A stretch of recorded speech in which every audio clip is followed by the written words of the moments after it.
demo tenant. It is your email at this very painful domain of m365x178.300.allmicrosoft.com. So your email alias, so my email address is christopher.lee@improving.com. So my username for my demo tenant would be christopher.lee@domain.com. And then the password is listed there. And as I said, I put it in the chat window. So if you want to grab that versus having to manually write down that password, it'll be available in the chat throughout the remainder of the meeting. So with that, let me go ahead and jump into the content of why we're here. We want to talk about closing the attack surface or reducing the attack surface of cloud services. So first, what is the attack surface? And if we look at public cloud, one of the benefits that everyone had one of the big selling points to go into public cloud was available anywhere, anytime, any device, any user.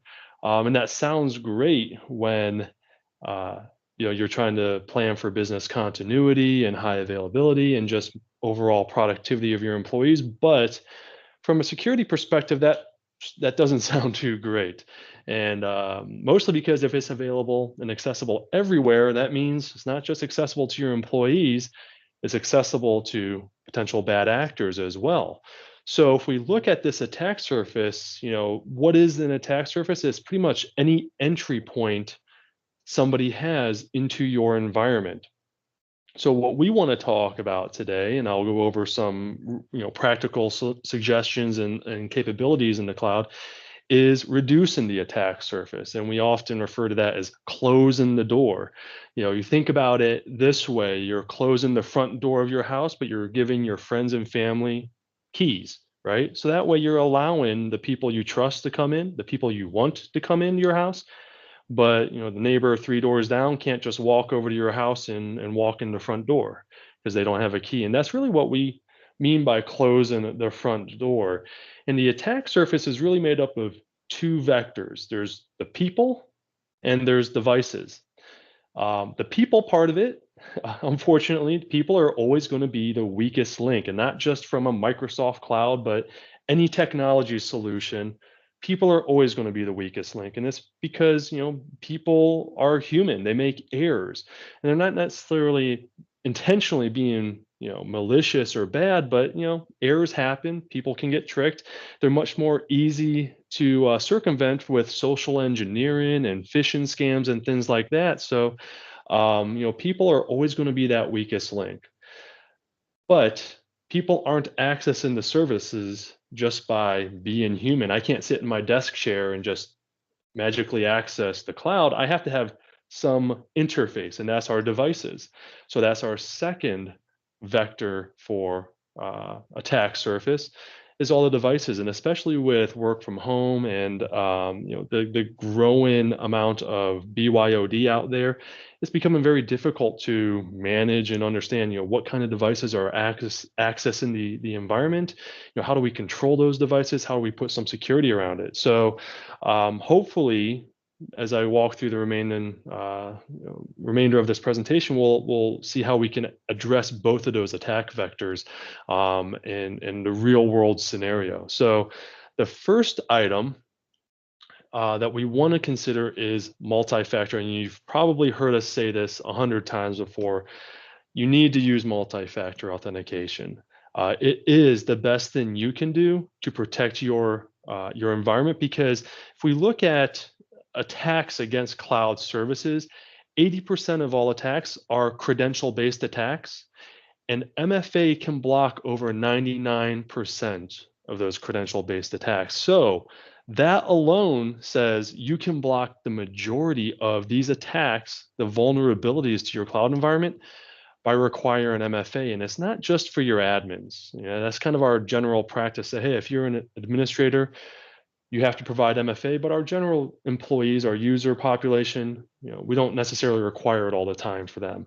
I'm going to challenge you and say that, yeah, you should be requiring MFA at all times for all of your employees, because of the benefit this has alone. Over 99% of all attacks can be blocked. Credential-based attacks can be blocked by MFA. And the other part is The component for Microsoft Authenticator. Love it or hate it, the reality is the Microsoft Authenticator app is going to become a much more important aspect to your cloud security with Microsoft Cloud Services. Right now we're used to using the Authenticator app for push notifications for MFA, but there's going to be major advancements coming out over the next couple months with the Authenticator app. If you keep on top of where Microsoft is heading, we're definitely going to be looking and hearing more about passwordless authentication. And the Authenticator app is going to be a big component to passwordless authentication. So definitely multi-factor, you should be using it, and that shouldn't be any news to any of you. But I'm just going to reiterate that out there that please, please, please push multi-factor authentication across your entire organization. The second concept is conditional access. Now, if multi-factor authentication is going to protect our users, conditional access is the first thing to protect that front door, so to speak. It is our front door, essentially. And this is a ugly slide, and I say that every time I have to present this slide, but it is a good slide to present what conditional access is. So everyone should be using it. So I'm not going to dive deep into all the details of conditional access because you know what it is. But it's our first door, so to speak, to shut or start closing to preventing users or bad actors from getting into our environment. And that's combining a lot of different signals, not just identity, but we're looking at the devices, we're looking at location, we're looking at what client app you're using, what service you're trying to get to, and then we can layer all the Microsoft intelligence on top of it to determine risk and things like that. So I'm going to dive into conditional access a little bit deeper from a demo perspective here in a few minutes. So I don't think I really need to cover it on what it is too much here. But one point I do want to make with conditional access, it leads into blocking legacy authentication. Legacy authentication is, we're slowly getting away from it. Microsoft is slowly saying, hey, we're no longer supporting it for Exchange Online and things like that. But it doesn't mean that legacy authentication is still not out there. Legacy authentication was big when we had Office 2010, but it's no longer supported. So we really should be leveraging modern clients today that don't have to rely on legacy authentication. And the reason legacy authentication is bad is because we can't apply the additional security controls that we have available to us in conditional access to legacy authentication. It just doesn't know how to process a multi-factor authentication challenge. It doesn't know how to report device health, things like that. So it really is a weak point when it comes to your overall cloud security posture. Where we do see a lot of legacy authentication is when you have third-party apps, third-party integrated services to your environment. So like something like a third-party cloud backup solution that ties into Office 365 that's doing a cloud-to-cloud backup, or even a scripted process that you may have that runs some maintenance on Exchange. It maybe sets some attributes or queries some mailboxes in the cloud that you run as a scheduled task. Those typically have to be run using legacy authentication because modern is typically a interactive authentication prompt. It's not something that you typically just pass credentials or store credentials somewhere and allow in. So how do we address your needs of having to run scripted processes and get away from legacy authentication? And I'm actually going to walk through how we can do that using Azure and some integrations with Azure Active Directory. So with that, I'm actually going to jump into a demo here because I really wanted to focus more on hands-on demos versus just watching slides the whole time. So you do have access to the demo content or the demo environment, so go ahead and log in if you want to. But the first thing I want to talk about in the demo environment is you might hear, Azure security defaults being thrown around out there, the terminology, Azure security defaults. And they're probably not going to be a big component for you right now because most of you are using conditional access. And you can't use Azure Security Defaults and conditional access at the same time, but I think it makes sense to understand what they are. So when you hear that term thrown around, you're familiar with it. But Azure Security Defaults, you would think, if I go to Azure Active Directory here, you would think that that would be a setting underneath security. Unfortunately, it's not that simple. If I look under security, I don't really have anything here labeled for Azure Security Defaults. Instead, Microsoft decided to put that under properties of your Azure AD tenant. So when you go to properties, you have this little link here, not very flashy, not very visible either. It's just a small link, but when you click it, you either can turn it on or turn it off. And as I said, if you have conditional access in place, you can't use Azure Security Defaults. They're mutually exclusive. We use either one or the other. But Azure Security Defaults implements some very good controls that we would recommend that you implement with conditional access. And that's really requiring all users to register for multi-factor authentication. It's requiring all admins or privileged accounts to perform multi-factor authentication for all authentication attempts. It's blocking legacy authentication. And then it also requires MFA for when certain privileged activities are taken, such as connecting Azure to the Azure portal or using PowerShell to connect to Azure remotely to run commands against. It would require multi-factor authentication for that. So very good controls available with Azure Security Defaults. The downside to it is the inflexibility. You don't have any customization. This is the only setting we have for Azure Security Defaults. We can't tweak and exclude anybody. It's on or off across the entire tenant.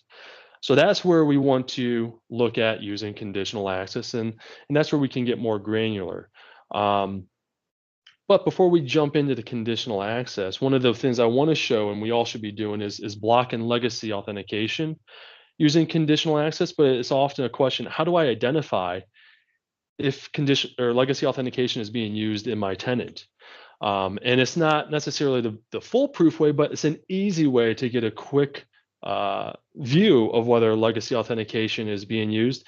And it's using the sign-in logs within Azure AD. So if I click in my sign-ins here, I'm going to go ahead and give it the last month, so I have the most data available for me here. But you don't have your filters available. You have to add the filter. And what we're looking at is client app. So if I click client app, hit apply, it doesn't do anything. It just makes the filter available to me. So I have to go set the filter. And Microsoft has now categorized all of these different client apps as either modern auth or legacy clients. So if I go ahead and just check all of these boxes for legacy authentication clients and click outside the box, it's going to update my filter. And you can see here, yeah, I've got some legacy authentication being used in my tenant. Now, this all correlates back to when I first spun up my demo tenant, which is interesting. Microsoft is actually doing all this stuff via some script out there using legacy auth. But this tells me, hey, legacy authentication is being used. So now I know, hey, go look at Exchange Online.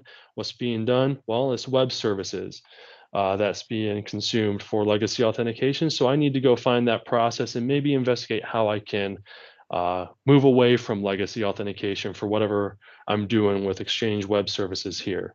But this gives you a good quick snapshot of, hey, is legacy being used? So that if you implement a conditional access policy to block legacy auth, you're not just going to break stuff unintentionally for your business. So now that we know if legacy is being used, we want to block it. And that's going to be done through conditional access, but there's really two ways for us to block via conditional access, and that is really an indirect or a direct block. Now, it might be a little confusing, but an indirect block and a direct block pretty much differ in whether you're using a grant control or a block control. So let me try to explain this, because this actually applies to the concept of conditional access in general. And how it's scoped, because a lot of people misunderstand conditional access to be like a firewall, and it's not. Again, looking at public cloud, everything's open by default, right? So we need to close things down explicitly, and that's where we start getting into an indirect scenario. But first, let me show you direct and what I mean by that. So if I wanted to create a direct block policy, what I need to do is scope this to all users, all cloud apps, And I am, going to go to conditions. And what I want to focus on, just like our sign-in logs, is look at the client app and configure it for legacy authentication clients. So this is pretty much going to say, hey, for all users to access to all services, if they're using a legacy authentication client of some sort, apply this policy. And what I'm going to do is block it. So if I enable this policy here, I'm going to just immediately directly block the use of legacy authentication. So that's one way, and that's kind of a you know a forceful way to block legacy authentication. But that will apply across the board. And if you had to exclude some service accounts, you could do that for your scripted processes or your third-party SaaS integrations. You can do that. But hopefully, third-party SaaS apps that are integrated with Azure AD will eventually move to modern authentication. And I'll show you a workaround for getting away from legacy authentication for some scripted processes here in a minute. But I'm going to go ahead and say, you know what, just to make sure I don't lock myself out, I'm just going to say apply this to all guest users and external users, but you get the idea. I could apply this to all users. Now, an indirect block follows not a block, but it's a grant control. So I'm going to title this indirect legacy block. And what I want to do is create conditions or controls, apply controls that legacy authentication can't satisfy. So if I want to, let's say I'm going to apply this to all guest users, I would apply it to all users, but just to make sure I don't lock myself out unintentionally during my demo, I'll say all guest users, I'm going to apply it to all cloud apps. And my condition here, I'm not going to look at what the client app is. I don't care about this at this point. But what I want to do is say, you know what, I'm going to grant access, but I'm going to require multi-factor authentication, or I'm going to require Intune compliance or domain join via a hybrid Azure AD join. By doing this, I'm indirectly blocking legacy authentication because when someone tries to log in to any cloud service, the control that they're going to be presented is a control that legacy authentication can't satisfy. When I get that authentication prompt, that multi-factor authentication prompt from Azure, when I try to use Outlook 2010, I'm just going to get an authentication prompt loop. It'll ask me for my credentials. I'll type them in.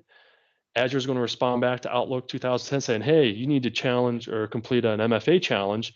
Outlook 2010 doesn't know what that means, and it's just going to say, hey, give me your credentials again. And you'll just get stuck in this loop of trying to enter your credentials, but you're never going to be authenticated into the service because you can't satisfy the multi-factor authentication. So indirectly, we're blocking legacy authentication.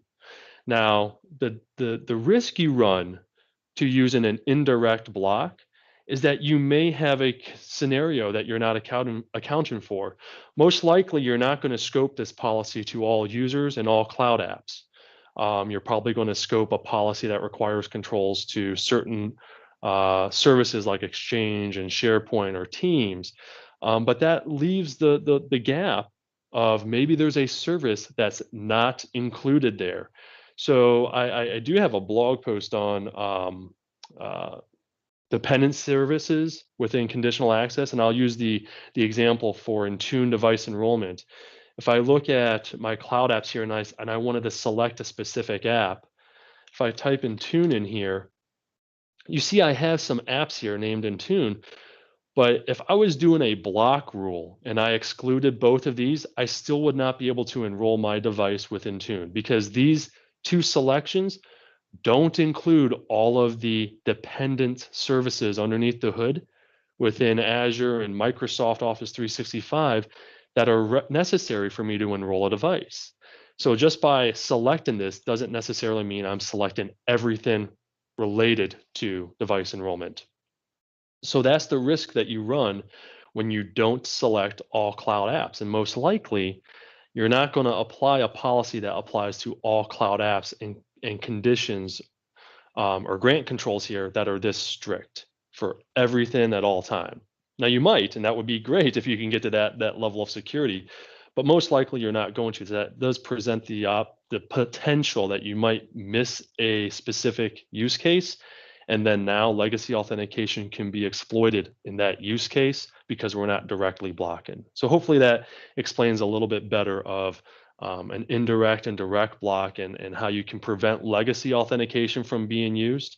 Um, but you will have the challenges with third-party SaaS apps. Not everyone can integrate using modern auth, so that's something we're just going to have to deal with, and that's where we can leverage the exclusions here on the scoping. So if you have a service account that's being used, you can go ahead and exclude it here as well.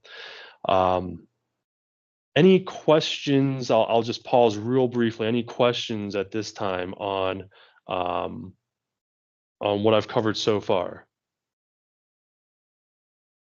All right. So the other item that I'm going to go in here on the demo is what happens if you have a scripted process, right? We have a scheduled task that calls a PowerShell script that uses a credential variable that's stored on that server. And there's a way to do a secure credential stored on a server that your script can call. But again, that's leveraging legacy authentication to the cloud. So your credentials may be secured on the server or on the system that's being used to run a scheduled task. But ultimately, you're poking a hole in your cloud security posture to support legacy authentication for that to happen. How can we get away from that? And the answer is using security principles. Now, there is a capability called Azure Automate. I don't have an Azure subscription set up to my demo tenant here, but if you did, you could set up an Azure Automate playbook, which is really your script stored in Azure, your PowerShell script stored in Azure, and it creates a service principal that it performs the authentication to your tenant against. Now, a service principal is very much like a user account, but it's not a named user. It is an object that lives in the cloud that is used to access cloud resources. And you can get very flexible with how you use a service principal. You can make it available to partners, so that service principal can actually allow a third-party tenant, so to speak. If you had a partner that has Office 365, they could actually leverage an application you have and use the authentication through that service principal to access that application in your tenant. So you have some flexibility here, but we're not going to use legacy authentication. So to help better explain what I mean by all this service principal stuff, let me dive into how we configure it. Now, again, you could use Azure Automate, and it would automate the creation of this service principal. But what if you're not going to have access to Azure Automate? What if you need to still run a script on premise, and you needed to use something that's not legacy authentication? Well, we can manually create a service principal here. And to do that, it's called an app registration in Azure. So when I create an app registration, I'm actually just creating a service principal. So I'm going to go to my app registrations in Azure AD, create a new registration. I'm just going to call this CSP demo service principal. Now you can see here I have the ability to make this accessible to other tenants as well. But if I wanted to lock it down so it can only be used in my tenant, that's the default setting. I'm going to go ahead and click register. And what gets created is this app registration object. But what's important is this client ID, because that is unique to this app registration or this service principal. So now I have a service principal. What can I do with it? Well, let's say, again, I want to do a script that runs on premise. So let me open up PowerShell here. And let's say I wanted to do something as simple as connect to Azure AD.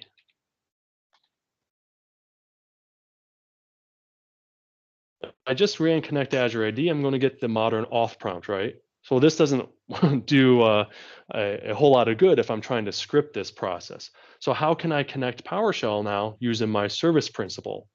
Well, I can do that by actually passing it my service principal app ID, the client ID, and my tenant ID, which is unique to my tenant. Now you might think, well, how is this actually performing authentication? And it's not at this point. We actually have to create a secure means for this service principal to authenticate. Right now, it's just like having a username. You can't get anywhere with just a username. We have to create a way that we can authenticate. Now there's two ways we can do that. You can see over here on the manage blade, there's certificates and secrets. So if I create a client secret, that's pretty much not much more than just a password. So temp secret, and I can say it's only valid for a year, valid for 2 years, or it's valid indefinitely. But when I create this, you'll see that I get this value that's really just a string. Now, this is only displayed right now. Once I go away from this page, the secret gets masked and I can never see it again, even though I'm an administrator and I created this service principal. But using a client secret, again, is just like a password. So yeah, if I look back at my overview here, I need the application ID or the client ID. That's a pretty complex string, probably not very guessable by anybody, but it's just a string nonetheless. Same thing with my tenant ID. That's just a string, even though it's not very easily deciphered, it's just a string. So combining these two doesn't really provide me a whole lot more security. And if I just add a third string as my client secret, well, hey, that didn't obfuscate that. I think that's changed. Normally, I think that goes away. If I add this third string in here, again, those are just 3 string values that don't really make a lot difference than legacy authentication, right?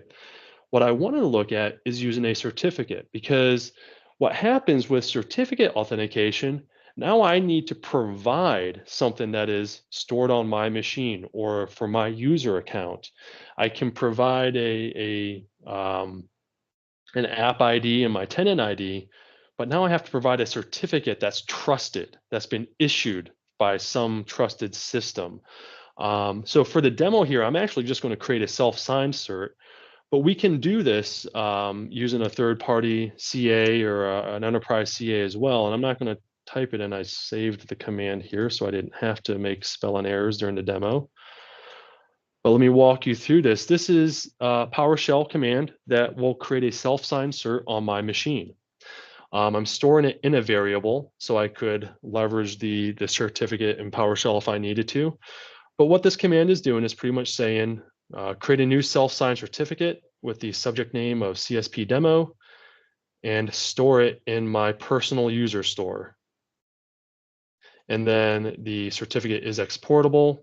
So when I run this command, if it'll run, come on, here we go. And I'll open up my certificate store for my user, not my machine context, but my user context. I now have this CSP demo self-signed certificate. Now, to make this usable in Azure, I have to export it. Now, I don't need to export the private key because that's what validates I am who I say I am. So I don't want the private key to be floating out there. I just need the public key available because that's what Azure is going to need to trust. So I'll export this to my desktop and just call it CSP cert. Great. Now I've exported it. So now in Azure, I can come in here and say, upload my certificate. And I'm just going to go grab that CSP cert. And what this is going to do is going to say, hey, what's the thumbprint of that certificate, right? I've got a validity date for the cert. I know the thumbprint, but I didn't upload my public key. So when I use this certificate to authenticate, I have to provide my private cert to, or I have to present, not present my private key, but I have to present the cert to Azure. Just providing it this thumbprint doesn't say, hey, you can use this thumbprint value as a way to authenticate. I actually have to provide that certificate. So now let me go back to PowerShell, and I want to connect to Azure AD. What I want to do is provide it my tenant ID. And if my copy and paste here will work, grab my directory or tenant ID, paste that in here. I need the application ID because this is pretty much going to tell it, hey, this is the service principal I'm using for authentication. Of course, I ran into problems with this where it didn't want to copy before, and I don't know why.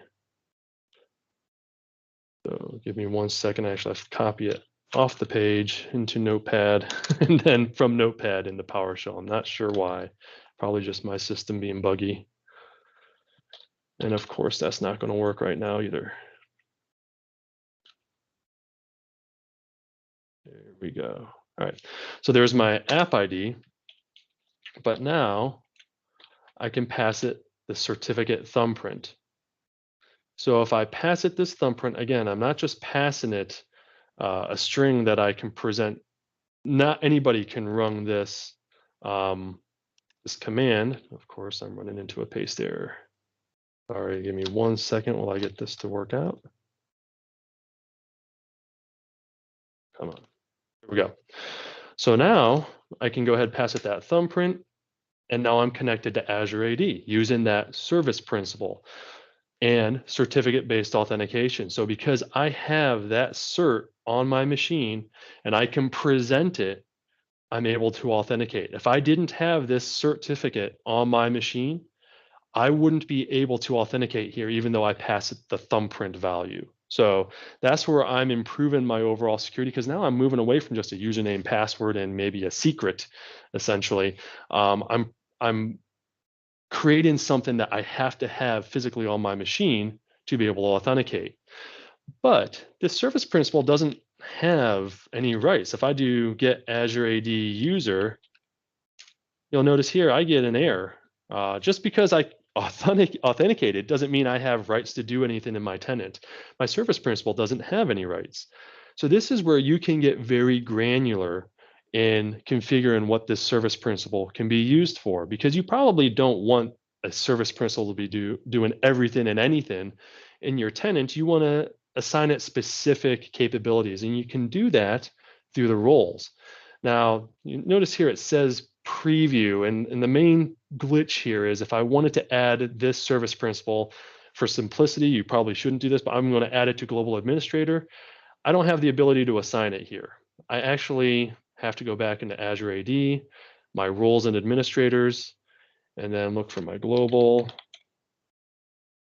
And now I can go ahead and assign it. And I think that's just kind of a glitch as they work out the preview capability there in the portal. But if I go ahead and assign my service principal, and all I have to do here is search for that service principal. So it shows up just like a user or a group would in Azure AD. But now I can select my service principal, assign it to my global administrator role, and I'll talk about this process here. This might look different than what you may see in Azure AD. I'll go into that in a few minutes here. Now I'm assigning it to my global admins role. You can see here now, service principal, it's not a user, it's detected as a service principal, and it now has global admin group membership. Now, if I come back here, I can do a disconnect. I'll disconnect my session. I will reconnect to reestablish a new session. When I run this command to get Azure AD user, it's still going to fail.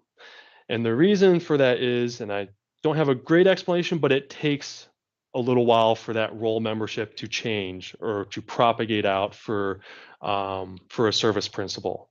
Whereas if I was a standard user, I would have been successful right here in doing a get Azure AD user. I would have gotten results of all the Azure AD users in my tenant.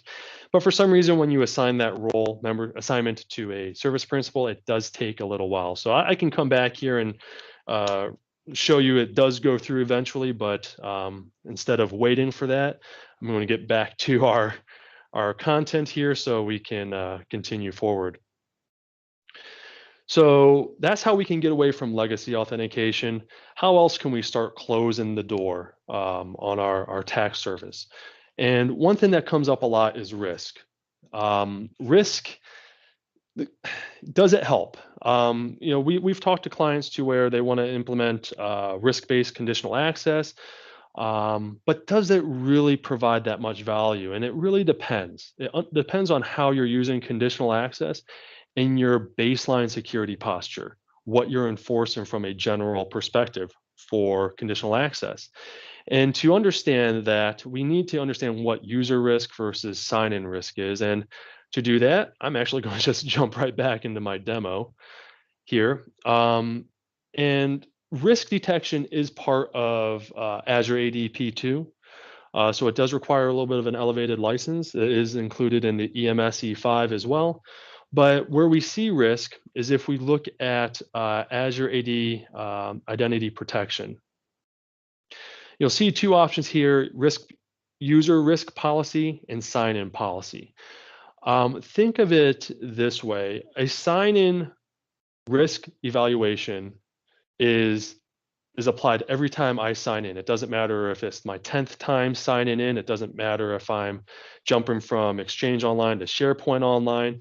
Every time my account signs in, I'm evaluated for risk, and that is my sign-in risk. All of the different sign-in attempts, all the different signals that have evaluated a risk score for all of my sign-ins over time builds up to my user risk score. So the more moderate or medium sign-in events that I have, medium risk sign-in events that I have, is going to build into my user risk score, which may up itself to high because I've got 20 medium risk events, sign-in events that may say, hey, you know what?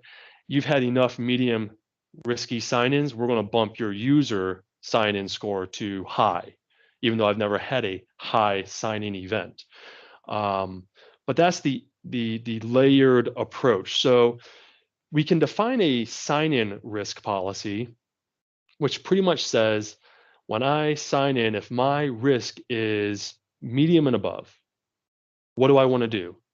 My options here are really to block or allow, and if I allow, require multi-factor authentication. So if we think about this, going back to what I just said on you should be applying multi-factor for every user under every condition, does this really provide value? Because you're already requiring the use of multi-factor authentication regardless of risk, right? So does defining the risk policy here really have value? Well, you probably should still define it if you have Azure AD P2 because it's your blanket policy, right? Let's say someone inadvertently makes a change to your conditional access policy. This is your backup. But again, going to does it provide value? Well, that's something you're going to have to evaluate on your own. Now, when we look at user risk, though, I would suggest if you define sign-in risk as medium and above, don't define the user risk as medium and above because you're going to hit the same scenario essentially as your sign-in risk. And that's because if I've got a medium sign-in event, it's going to bump my user risk up to medium. If I have a high risk sign-in event, that's going to bump up my user risk score to high. So I really shouldn't encounter scenarios to where my sign-in risk is ever lower than my user risk. My user risk score should be bumped up to match at least my highest sign-in risk event. So if I go ahead and say select this as high user risk, that gives me a little bit of a differentiation between my sign-in risk policy, right? This will only trigger when I'm high. But what can I do? Well, here my actions are allow and block, but you notice this isn't require MFA, it's require a password change. And the reason I do that, or I would suggest you do this approach with a high user risk, is this is pretty much known compromised credentials for most cases. Now you can have a high user risk score. When you have 20 medium and 100 low risk, that might bump you up to high risk from a user perspective. But if I have a single sign-in high risk, that is typically because I have compromised credentials. Microsoft has detected out there that some dark web or some malicious actor site is published a account dictionary that has my credentials in it. So I'm compromised and I should change my password anyways. So that's why I would suggest you use allow access but require password change. This does require you to use Azure self-service password reset. Otherwise, the users don't have a means to change their password and they're locked out. So that's the risk policies. If we look at conditional access though, how can I use risk? I'm just going to grab my existing policy here, but it's one of my conditions. So when you have user risk available to you because you have Azure AD P2, I can say, you know what, my user risk is high, medium, low. My sign-in risk is high, medium, low. But again, if I have my risk policies assigned, are there going to be situations to where that risk policy, which is global, doesn't apply to a scenario that I would be assigning risk from a conditional access perspective? I'm not going to have a conditional access policy that says, you know what, if my sign-in risk is medium, require MFA, because I'm already doing that from my risk policy, right? What you may encounter, I guess, is maybe you want to also bump this up to say, you know what, if your sign-in risk is medium, also require a trusted device or a domain joined device, right? I can see a use case there to where you're starting to use controls outside of the risk policy, which is really device trust. And Christian will be doing a whole presentation on device trust here next month for our webinar series. But that's really the only use case I can think of where risk detection would really help from a conditional access perspective. Otherwise, my recommendation to you is to keep your conditional access as simple as possible, mostly because that keeps you from running into a lot of administrative overhead and challenges from that front. So any questions so far before I continue on? I know I've got about 15 minutes left, so I've got a little bit more I want to get through. Any questions? Hey, Chris, you might want to touch on the difference between sign-in risk and user risk. Kind of on the say the combination of user and activity and service versus just the user itself. Yeah, so with sign-in risk, and that's evaluated at every user sign-in event, but there is learning going on in the background. There's profiling that occurs. So Microsoft will detect, hey, this is unusual behavior because this person is signing in from a different location than where they typically sign in from. They're coming from a device they typically don't use. They're accessing a service they normally don't access. That could bump up your sign-in risk, right? Because it's unusual activity based on the profile established by Azure. That helps build into your user risk score, right? So the more medium risk events that you have may bump you up to a user high risk. So the user risk is a compilation of all of those different individual sign-in risk events to say what's the overall user risk level. But I might have a single medium high sign-in risk event because I'm using a brand new device. That doesn't necessarily mean my user count is at medium risk. It just means, hey, we detected one sign-in that was a little bit unusual, but you know what? Everything else seems to be okay. We're not going to throw any red flags. All right. Next thing I want to talk about is reducing your admin access. So Microsoft best practices will say, hey, have at least 5 global or more than 2 global administrators, but less than 5. In most cases, you have more than 5 people that need global admin access, but why have them permanently established with that heightened level of permissions? Why does an Exchange admin or a user that has occasional administrative responsibilities need to maintain global admin rights at all time? This is where privileged identity management comes into play. And let me demo that out so you can see what that looks like firsthand. So this is, again, another P2 capability, but it's a very powerful capability as well. So when I provisioned a new role assignment to my global admins, that may have looked a little bit different than some of you may have seen in your tenants, and that's because privileged identity management is activated in my demo tenant here. So when I look at global admin again, let me pull that back up. You'll notice here when I did the assignments, let me just grab, I'll pick on Ken. If I wanted to make Ken a global admin, and by the way, that is not Ken's picture, that's just whatever was in my demo tenant. We have the assignment type here. There's eligible and there's active. Now, by default, without Azure AD P2, it's active because it's just permanently assigned in as a global admin. Now, if I wanted to say, you know what, Ken can elevate himself as a global admin. He can do that now because I've made this eligible, but his standard mode of operation is a standard user. He doesn't have global admin rights. Now I can also put a time box around this to say, you know what, he's only eligible to elevate his account to global admin during this specific date range. So I can control that. So I'm going to say permanently eligible. Click activate here. So now you'll see Ken's now an eligible assignment. So if I look at, well, what's the workflow around that elevation? When Ken needs to use global admin, what happens? Well, he can just go to portal.azure.com, go to privileged identity management, and he'll get this view here where it says my roles. When he clicks on my roles, he'll see global administrator now listed here under an eligible assignment. And there's going to be an action link here to click activate. And I'll go ahead and add everyone into this after the demo. So if you wanted to log in and see how it looks firsthand, you can do that.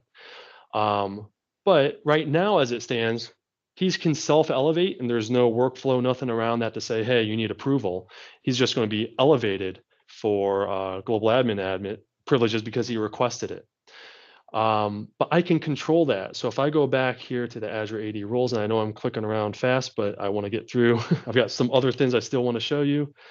If I look at global admin now, under the settings, here's all the elevation settings I have available. So right now, he can elevate his count, but for a maximum of 8 hours. After 8 hours, he immediately gets pulled out of that global admin's assignment, and he's back to a standard user. Does he have to provide justification? So maybe you don't have workflow for approvals around this, and that's fine. But this at least gives you an auditable trail of who's been elevated and for why. So if you have your audit logs being exported to a SIM, or if you just need to query back 90 days to see why someone's elevated their account up to a global admin or any other privilege role, you can do that because we're requiring justification. We can even integrate into any kind of ticketing so that we can create a ticket event or require MFA. So if Ken goes to elevate his account, he has to provide MFA to do that. So we're protecting his account right then and there to say, hey, you can't just go ahead and elevate yourself, even though it's self-elevation, without providing MFA. So we know that your standard account is at least protected via MFA. And then if I wanted to do approvals, I could assign people here into this approvers group that they have to go ahead and approve Ken's request to elevate before he's actually elevated into that group, into that global admins.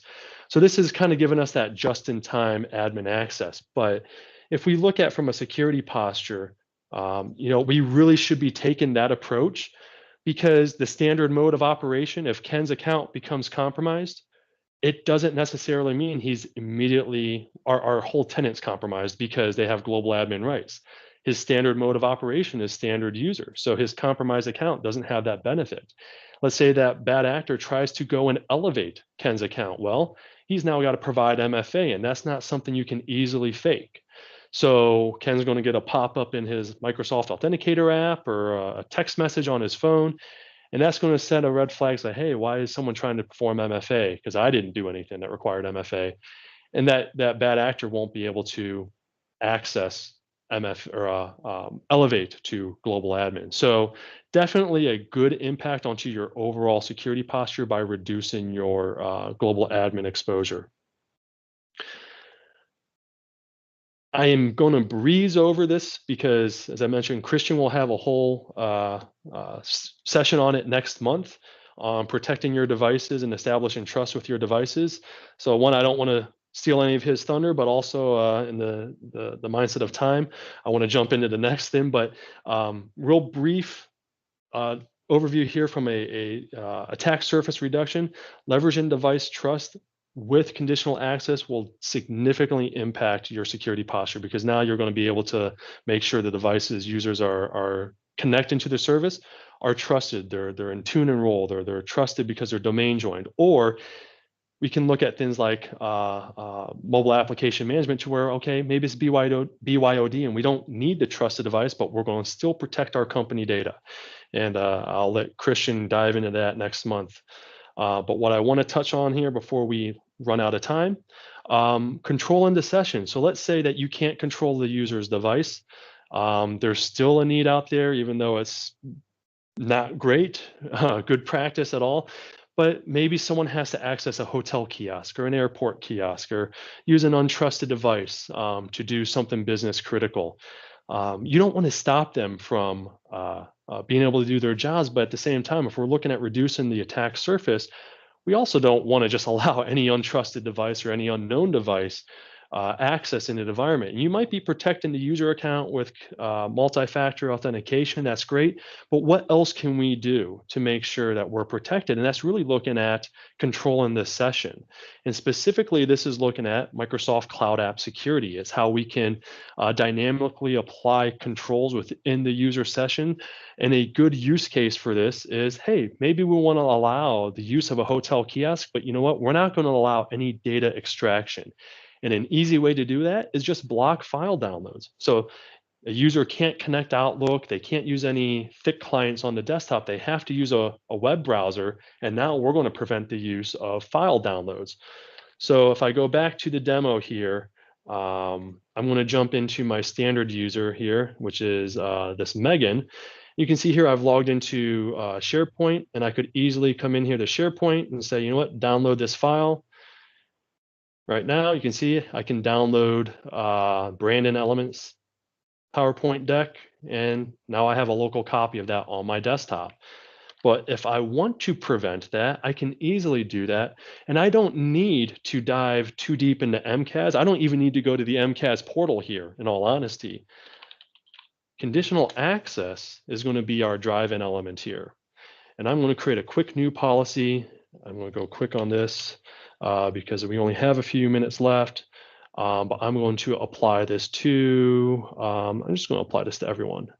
And I'm going to apply it to SharePoint. Come on.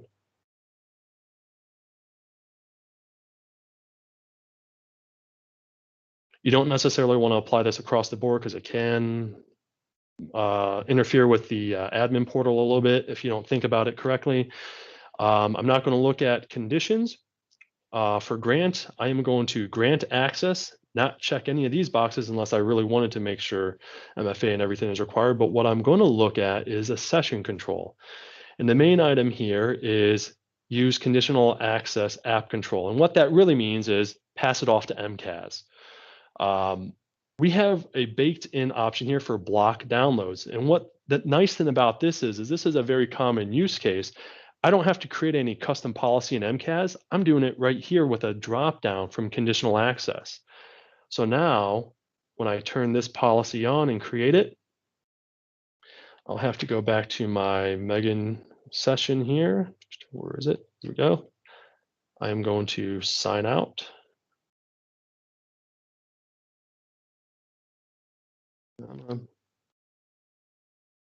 All right, and I'm going to go back to portal.office.com.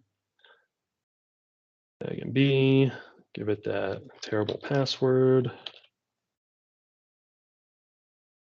You'll notice I go right into the portal and I'm going directly to office.com. I wasn't proxied, but if I go to SharePoint now, you can see that redirection here. Now I have accesscontrol.cas.ms. That is MCAS proxy in my connection because now I'm within that conditional access policy. So I can hide this warning if I wanted to, but this is pretty much going to be the default page that pops up saying, hey, you're being monitored by MCAS. Continue to SharePoint. I go ahead and look at SharePoint and I want to pull down a file. Come on, SharePoint. Here we go. With the sales and marketing. And I'm just going to find any document here. Probably should have gone to the pane there. Here we go. And try to click download. So when I click this, notice the file that I'm being shown here is a blocked with the date .txt, and that's not the PowerPoint presentation. That's just going to be a text file that gets downloaded that says, hey, you can't do that.